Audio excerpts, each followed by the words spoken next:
Welcome back to Let Me Live. I am your host, Liv Moods, and before we jump into our normal sports segment, and with all due respect, I have to address some backlash. I spoke on Bronny James and the potential of nepotism helping his NBA career, and of course, got some comments of people that were rubbed the wrong way, which is fair.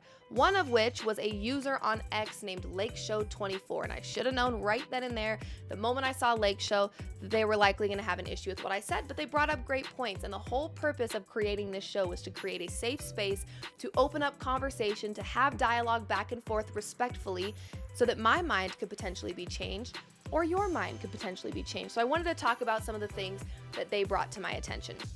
First and foremost, yes, many players lie about their height, but do those same players who may have injury-riddled seasons, like Bronny, who dealt with health issues, are only averaging 4.8 points per game, I don't care how many touches he got, those were his averages, and still get a chance in the NBA?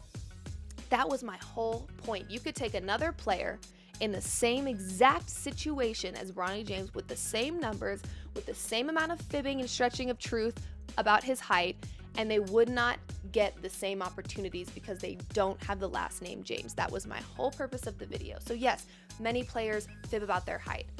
Many players are averaging under 5 points per game. Many players have injury-riddled seasons where they get limited touches in a season. But do those same players get the same opportunity that Bronny James is getting?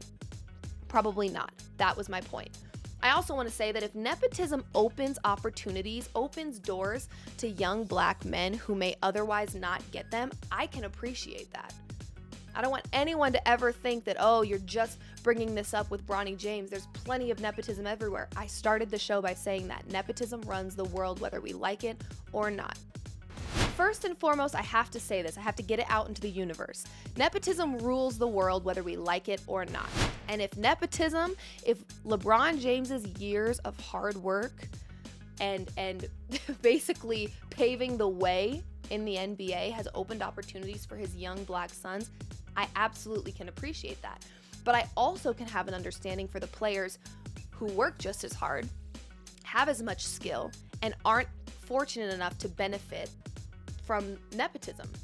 It's tough. I think there's a lot of athletes across the world that are overlooked that could be the next LeBron James, could be the next Nikola Jokic, could be the next Justin Jefferson, but don't get the opportunities because they're just not in a position to have those opportunities. So just want to point out that nepotism obviously, yes, opens doors, and I love that piece of it, but there's also an understanding for the group that can't benefit from nepotism.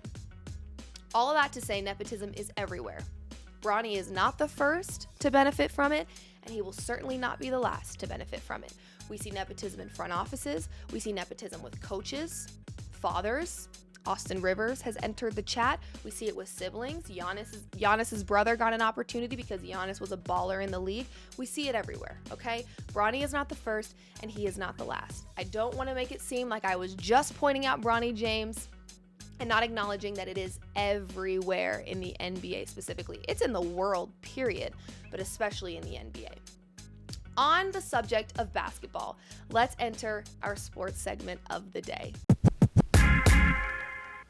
I want to talk about the WNBA actually, and the fashion that we are seeing from these athletes. It may not seem like a big deal to you, but I want to explain my perspective on this. First of all, I love seeing these badass athletes tapping into their femininity, okay, through fashion in a very male-dominated space. I love that. This isn't just about cute outfits and looking great and Kelsey Plum looking fantastic post-divorce, okay? It's not about that.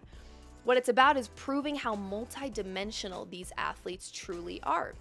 It opens many doors for personal branding. Think about it like the NIL. We have seen the NIL take over in college sports, and many of these athletes are making more money in college than they do when they sign a contract on the highest level of their sport. NIL has taken over. Not saying it's a good or a bad thing. I think there's a lot of great things about it and a lot of bad things about it. But think about this like the NIL. For these severely underpaid athletes, we know that these female athletes in the WNBA don't get paid nearly enough for the work that they put in. So these types of opportunities that are being opened through simple things like fashion, tapping into their femininity and expressing themselves through fashion is going to open doors for them. Fashion houses can begin to include them in conversations. Hell, some of these women could walk on the runway. Some of these women probably have the perfect build on paper to walk a runway. We know, if you know anything about the fashion industry or runways, there is a very strict set of guidelines. They have a very specific look that they are after, and there's a lot of women in the WNBA that could fit that look. We're already seeing more and more of this personal branding and these opportunities through fashion. Angel Reese being a huge part of that. She became the first rookie in the league history to attend the Met Gala and looked fantastic. So we're seeing these athletes tap into their fashion through femininity, and I honestly think it's because they finally have a safe space to express themselves through fashion. I think what we have seen with these WNBA players prior to the Caitlin Clarks, who brought a little bit more of the young eyes on this sport. The sport has now gotten a lot of eyeballs that it otherwise wouldn't had they not been watching Caitlin Clark and what she did in her college career. That's not to say there were not many pioneers before Caitlin Clark that made an impact. But Caitlin Clark has brought a lot of fresh new eyes to the WNBA, which is a wonderful, wonderful thing. But I think for a very long time, these women in the WNBA felt like they were under a microscope. I can hear it now from the old, stale basketball washers. It's not a fashion show, it's just a basketball game. I don't care about the blah, blah, blah. Really? Because we've seen James Harden look like the Cookie Monster. We've seen Kyle Kuzma look like Snuffleupagus. Just a couple examples of many. And these women athletes, these female athletes, deserve the same type of tunnel press and attention so that they can open doors and opportunities for themselves, not just in the fashion industry, but as a personal brand altogether. In taking these risks, we've seen a James Harden do it. We've seen a Kyle Kuzma do it. We've seen Russell Westbrook takes a lot of fashion risks with his game day fits. In taking these risks, we start seeing these athletes show up at Paris Fashion Week. LeBron James has been there this most recent Paris Fashion Week. Jaylen Brown, Russell Westbrook, just to name a few. And WNBA players, to me, with continued press surrounding their game day fits, can really start to open a lot of doors and allow them to have more opportunities outside of their job, because their job surely doesn't pay them enough money. So I'm hoping that what we see as the WNBA continues to get more eyeballs and continues to be talked about in the media in the same tone of voice as the NBA, we start to get more of this tunnel press. We start to see these athletes really tapping into their femininity. I love it. I love it. I love that these athletes who we normally see in baggy shorts and baggy tank tops and, you know, their hair's all slicked back, we see them like tapping into expression. They're expressing themselves through fashion. And I think a lot of these athletes, first and foremost, have phenomenal fashion, but we don't always get to see that. One, because the media doesn't always talk about the WNBA, or hasn't talked about the WNBA nearly enough. Two, we don't get the same tunnel press for the WNBA that we do in the NBA. Half the time, I don't give a crap about what NBA game is on. I'm most excited to see the outfits.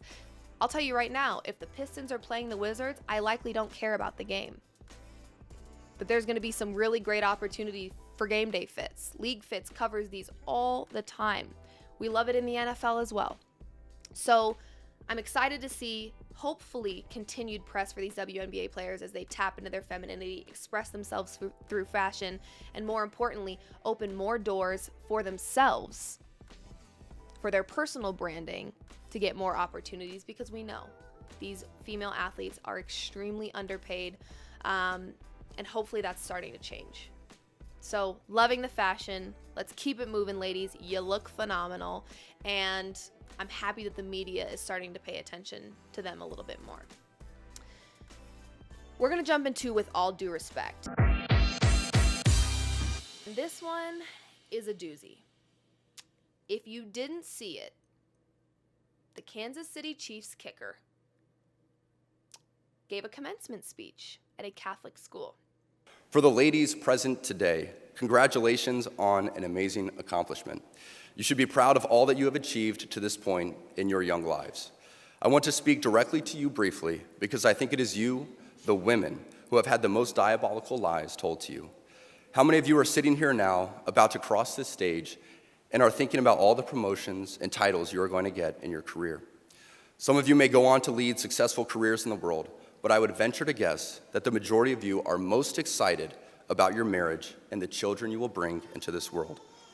I can tell you that my beautiful wife, Isabel, would be the first to say that her life truly started when she began living her vocation as a wife and as a mother. I'm on this stage today and able to be the man I am because I have a wife who leans into her vocation. I'm beyond blessed with the many talents God has given me, but it cannot be overstated that all of my success is made possible because a girl I met in band class back in middle school would convert to the faith, become my wife, and embrace one of the most important titles of all, homemaker. Now, what an honor, right? First of all, giving a commencement speech is a huge honor. And I was seeing his name circulating through the social media sphere. So I said, why don't I give this a watch, right? I always like to watch something myself and form my own opinion. I struggled to get through this commencement speech, okay? I struggled to make it through. Harrison Butker. With all due respect, Harrison, you're a moron. And that's the nicest way I can put it. Essentially, what was said is, congrats on working hard for 4 years, earning a degree that is not easy to do. Now it's time to go be a homemaker. And don't start with a, well, that's not how he meant it. Screw that. This man stood before a graduating class and specifically chose to call out the women in the room to tell them, hey, nice job working. It's all diabolical lies because your life doesn't start until you become a wife and a mother. Stop. Stop right there. Is it crazy to think that not every woman wants to be married? Is it crazy to think that not every woman wants to have children? Also, for the airheads in the room, not every woman can have children, whether they want to or not. But remove that completely, not every woman wants to. And it's their damn right to not want to. So let's start there. Can you imagine working hard for 4 years? Any person that has gotten a degree knows you spend more time in the library than you do laying horizontal in your bed. You have to make insane sacrifices. You have no, first of all, forget sleep, you're not getting it. Okay, and as much fun as college is from a social setting, it is a lot of work. More importantly, it's a lot of money. A lot of money. I will be paying student loans for the rest of my life, okay? Wouldn't change a thing. Loved my 4 years at my university, but it's time and it's money. And it's hard. So to sit before this group and choose to call out the women in the group and dismiss all the hard work that they just put in for 4 years is gross. It's gross. But I want to go back to the fact that there is an assumption being made essentially by Harrison, and he did use his own wife as an example. Her life got better. Her life didn't start until she became my wife and had our children. Good for her. Good for her. That's fantastic. But this is 2024. And as of now, we have women that are pioneers, women that are entrepreneurs, women that are CEOs, and women that are vice effing presidents. Now, women are also wives, mothers, and homemakers, and both are changing the world. Okay? But what we're not gonna do is assume that all women want the same thing in their life. I'm sorry, what year is it? This isn't the 1800s anymore. It's just not. It's 2024. And for a long time, women didn't have the right to work. university was something that women couldn't even dream about attending. Well, we have those rights now, Harrison. I'm not sure if you knew that. And we had to work damn hard to get them. And there's many women out there that are actually pursuing a degree because at the end of the day, who's to say that when we get married, if that is what we choose, that the marriage works out? Tell us what you want, chat. Put it in. What exactly are you looking for with women? You don't want a gold. Most of you don't want a gold digger. Therefore, she probably has to work. And if you don't mind the homemaker or a gold digger, for example, what happens if the marriage fails? First of all, there's nothing wrong with being a homemaker. There's nothing wrong with being a wife and a mother. That is a hard job. Stay-at-home moms work just as hard as any other woman in this life. But that's the life that they want or chose, or the life that their husband bestowed upon them. But I'll be damned if I am with a man that's telling me that I gotta stay in the house and take care of the children. It takes two to tango. We can do this together.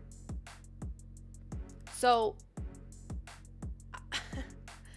I think that the assumption that all women want the same thing is so outdated and pathetic. If you want to be a housewife, please be that. All power to you. If you want to be a stay-at-home mom, I have nothing but respect for you. But if you want to go out there and kick ass and be a CEO and be a boss and be a businesswoman, you also have that right. And good on you. I am not going to allow a man that kicks a ball for millions of dollars, who can probably raise a family. No, there's no probablys about it. Who can raise a family off of one income, to tell me, after working hard for 4 years, that my life won't begin until I'm a wife and a mother. Does he not realize there are some homes that cannot live off of one income? It's crazy when you think about the people that aren't you for 2 seconds. Crazy. As far as I'm concerned, this is my last little take on this matter. As far as I'm concerned, in a lot of ways, your life ends when you become a wife and a mother. There are countless sacrifices that have to be made, and not every woman wants to make those sacrifices. And not every woman has to. The end. So, I mean, they're passing out commencement speeches like candy nowadays. Clearly. Shout out to MJ Acosta, who had a phenomenal commencement speech. If you want any type of inspiration on what a commencement speech should sound like, that's it. Simple. What really also rubs me the wrong way is that 90% of the time, these commencement speeches are spoken before the staff ahead of time. Did not one person look at him and go, "This is feeling very 1800s of you"? Not one person did? Crazy. Shout out to MJ. Her commencement speech was everything it should be. Classy, inspiring, poised, articulate, beautiful. That's what a commencement speech should sound like, Harrison. I don't know who asked you to speak, but I hope you never get the opportunity again. With all due respect, you're a moron. And maybe you're not. Maybe you're very intelligent, but you said a very moronic thing. So, and then you quoted Taylor. Final thing. Then you quoted Taylor Swift's song, Bejeweled, and called her my teammate's girlfriend. No. Mofo, that's Taylor Swift. I'm pretty sure Taylor Swift is dating your teammate. Shout out Travis Kelce, by the way. But I would say globally, more people know who Taylor Swift is than Travis Kelce. And if you're a sports fan, you're sitting there thinking, no way, Jose, I'm with you. I love sports. I love sports more than I love Taylor Swift. But let's not pretend like people don't know who this woman is. Please. If you hate women, just say that, Harrison. It's a lot less wordy.